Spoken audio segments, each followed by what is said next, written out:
BJP నేతలపై కేంద్ర ప్రభుత్వంపై టీడీపీ నేతలు గత కొంతకాలంగా తీవ్ర విమర్శలు చేస్తున్నారు. అలాగే ఆంధ్ర ప్రజల్లోనూ బీజేపీపై వ్యతిరేక భావన ఉందన్న ప్రచారం జరుగుతోంది. అందుకే మోడీ సైతం తన పర్యటన వాయిదా వేసుకున్నారన్న వ్యాఖ్యలు వినిపించాయి. అయితే తాజాగా కేంద్ర మంత్రి నితిన్ గడ్కరీని ఏపీ మంత్రి పొగడటం అందరినీ ఆశ్చర్యపరిచింది. ఏపీలో రోడ్ల శంకుస్థాపన కార్యక్రమంలో నితిన్ గడ్కరీతో పాటు పాల్గొన్న మంత్రి అయ్యన్న పాత్రుడు పొగడ్తలు కురిపించడంలో ఏమాత్రం మొహమాట పడలేదు. పనిచేసే కేంద్ర మంత్రి గడ్కరీ అని అన్నారు.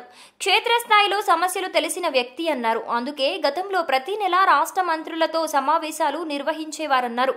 ఏపీలో గడ్కరీ సహకారంతో 13,000 కిలోమీటర్ల సీసీ రోడ్లు వేశామని సర్టిఫికెట్ ఇచ్చేశాడు. రాజకీయాలు ఉంటాయి, అలాగని సాయం చేసేవారిని మర్చిపోకూడదని కూడా చెప్పటం విశేషం. ప్రస్తుత పరిస్థితుల్లో రాష్ట్రానికి ఎవరూ సాయం చేసినా చేతులెత్తి దండం పెట్టాల్సిందేనని 16,000 కోట్లతో పనులు చేపట్టిన గడ్కరీకి ఎన్ని దండాలు పెట్టాలని కృతజ్ఞత కూడా చూపారు. అయ్యన్న స్పందన తెలుగుదేశం పార్టీ వర్గాల కన్నా బీజేపీ నేతలనే ఎక్కువ ఆశ్చర్యపరిచింది. ఇటీవల కాలంలో ఆర్ఎస్ఎస్ మోడీకి ప్రత్యామ్నాయంగా గడ్కరీని ప్రోత్సహిస్తోందని చెబుతున్నారు.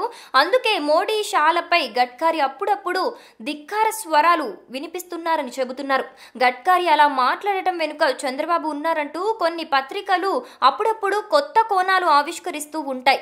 ప్రత్యేకంగా అయితే ఇలాంటి కథనాలు కారణం లేకుండా ఏ పత్రిక రాయదు. అది నిజమేమో అని బీజేపీ నేతలు అనుకునేలా అయ్యన్న పాత్రుడు గడ్కరీని పొగిడేశారు. దీంతో అటు మోడీ ఇటు బాబు ఇద్దరూ అవాక్కయ్యారన్న టాక్ వినిపిస్తోంది.